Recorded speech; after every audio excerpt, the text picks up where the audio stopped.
the show lost complete control of its guests and audience.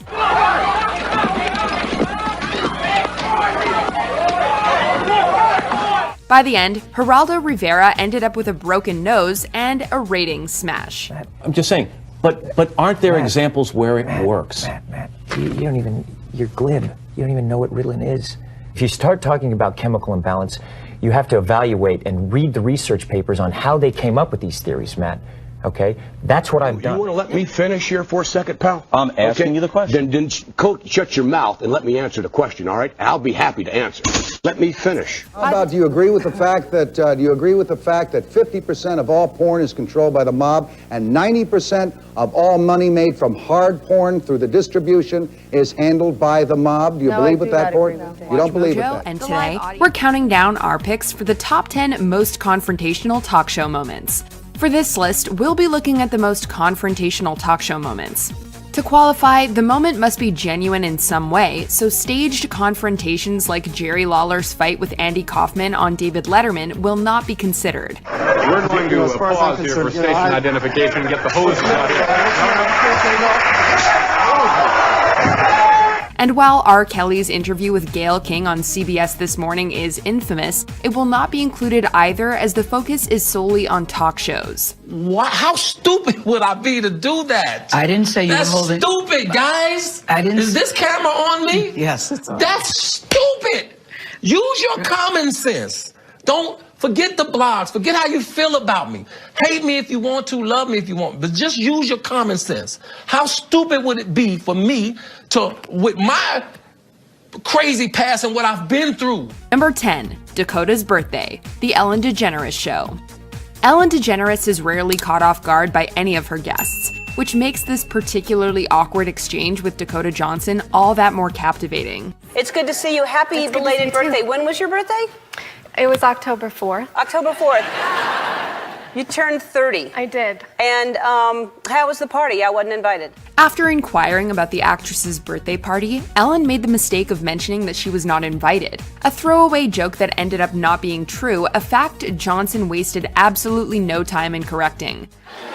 Actually, no, that's not the truth, Ellen. You were invited.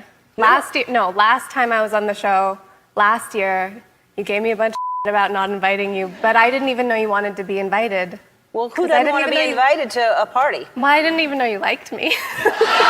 Ellen's comedic timing does manage to diffuse some of the tension out of the situation, although that does not make the interview's opening few minutes any less uncomfortable to watch. Ask everybody. Ask Jonathan, your producer. Who said you were? I was invited? Right. Why didn't I go? I don't know. Was it? Oh yeah, I had that thing. Number 9, Norman Mailer versus Gore Vidal, The Dick Cavett Show.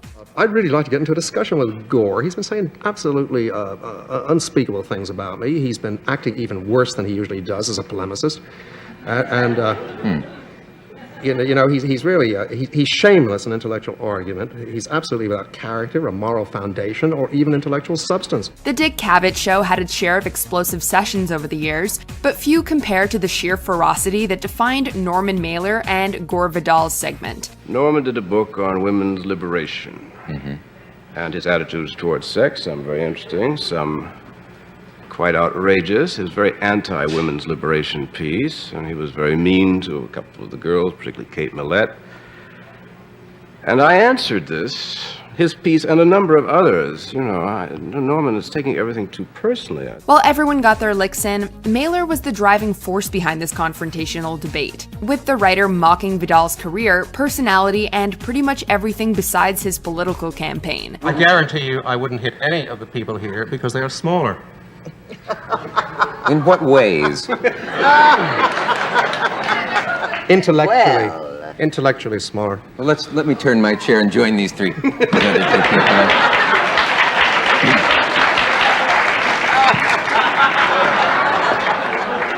Perhaps you'd like 2 more chairs to contain your giant intellect. Mailer even challenged Cavett and the audience's intelligence, while aboard Janet Flanner sat there like a frustrated teacher presiding over a couple of school children.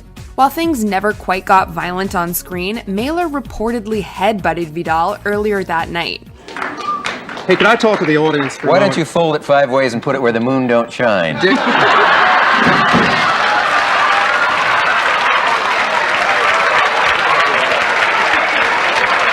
Number 8. Vince McMahon versus Bob Costas. On the record with Bob Costas. Vince McMahon, thanks for coming, Vince. Pleasure.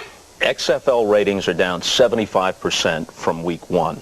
They now rival the lowest ratings ever in prime time, not just for a sports program, but for any television show. Right. Can you guarantee me right now that there will be a year 2 for the XFL? While some discussions start gently and gradually grow more confrontational, Bob Costa's interview with WWE's Vince McMahon is underpinned by a palpable fierceness right from the start. But in most people's minds, not with prestige because of the type of programming you're associated with. On the other hand, NBC has prestige. Right. They risk not just dollars, they risked prestige. Coming across more like an interrogation than a discussion, Costas grilled his guest on the failings of the XFL, a then new football league created by McMahon that would ultimately go bust within a year of debuting, while also not painting professional wrestling in the most positive light. You want to let me finish here for a second, pal? I'm asking you the question. Then Coach, shut your mouth and let me answer the question, all right? I'll be happy to answer.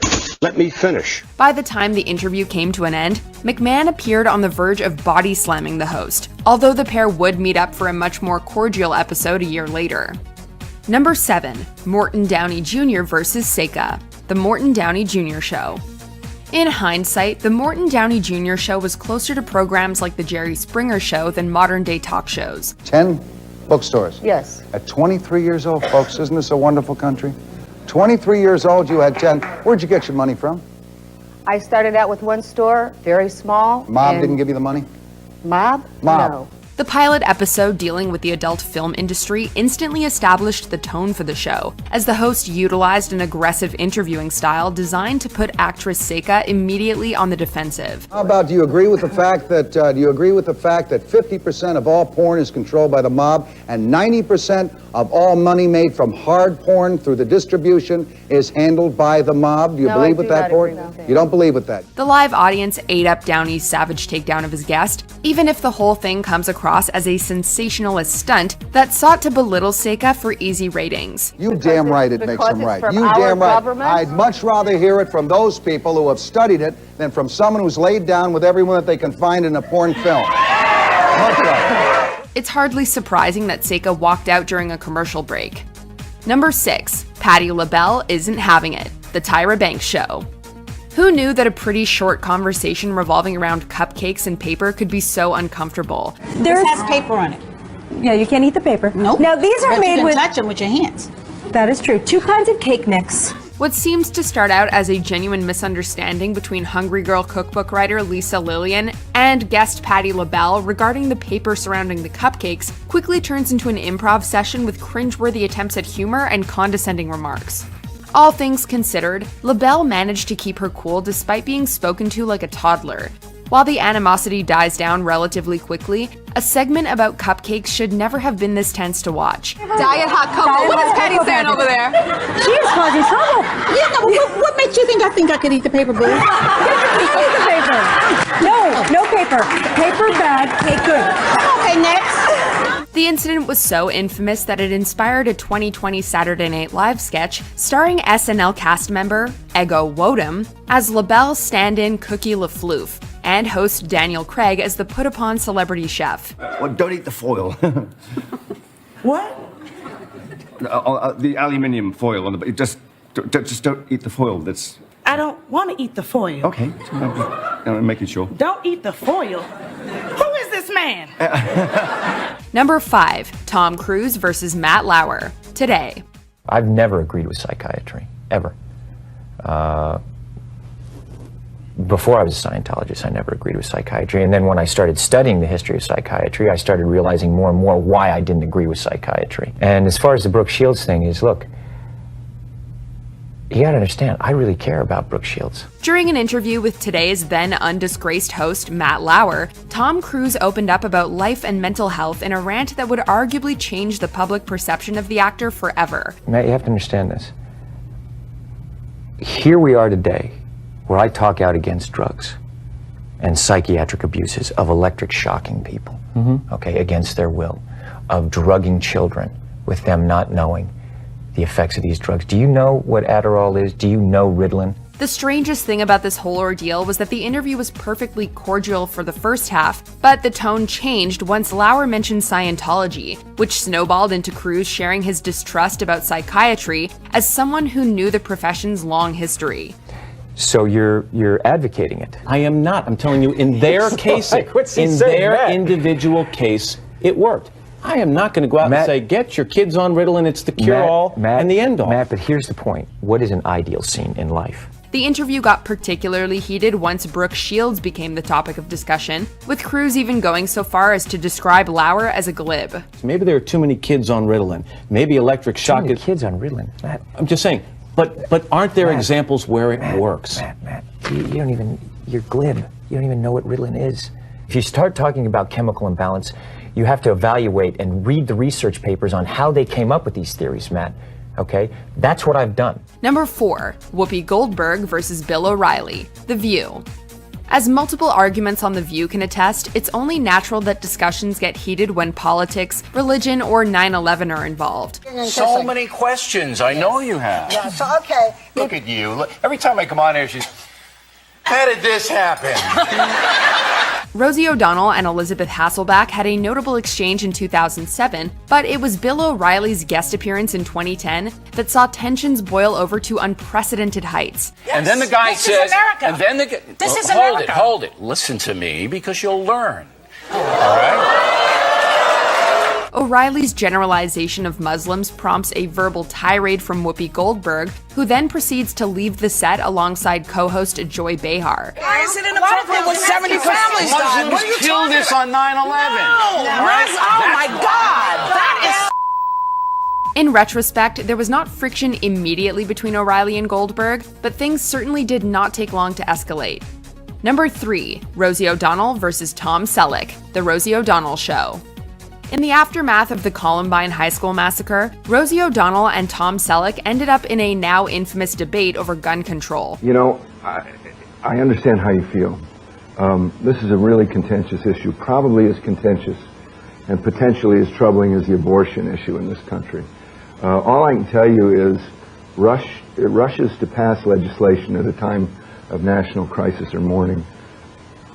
I don't really think are proper. Selleck, who came on the talk show to promote the romantic comedy The Love Letter, was blindsided by O'Donnell, who was far more interested in discussing the NRA, guns, and the Second Amendment. I can't speak for the NRA. But you're their spokesperson, Tom, so you have to be responsible for what they say. I'm not a spokesperson. But if you put your name out and say, don't put words in my mouth. I'm not a spokesperson. Remember how calm you said you'd be? Now you're questioning my humanity. No, not your humanity. I think you're a very humane man. Okay, I'm saying that if you say... I disagree with you, but I think you're being But you can't say that I will not take responsibility for anything the NRA represents. While Selleck tried to maintain a degree of composure and civility early on in the debate, the actors seemed to give up once it became apparent this argument was just going to go around in circles. I didn't come on your show to have a debate. I came on your show to plug a movie.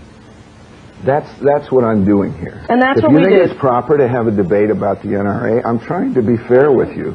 As I am trying to. This is absurd. You're calling me a spokesman for the NRA? Number 2, Geraldo. While sometimes arguments arise from unlikely pairings, certain situations are purposefully crafted to spark controversy and hostility. If you have true belief in your convictions and your movement is as good and as powerful as you say it is, why are you afraid to let other people speak? Why are you not like other minorities and allow other people to pursue whatever happiness they find in whatever religion they find? When Geraldo invited a white Aryan resistance youth member onto the same show as civil rights activist Roy Innis, the talk show presumably anticipated a few fireworks, although a full-on brawl presumably exceeded the expectations of even the most ambitious of TV execs. The reason why I do that is because I get sick and tired of hearing the sob stories from I get sick and tired of seeing Uncle Tom here sucking up, trying to be a white... Go ahead, Roy, go ahead. No, let me tell you. Sit down. Hey, After one particularly racist comment, Innes took matters into his own hands before the show lost complete control of its guests and audience.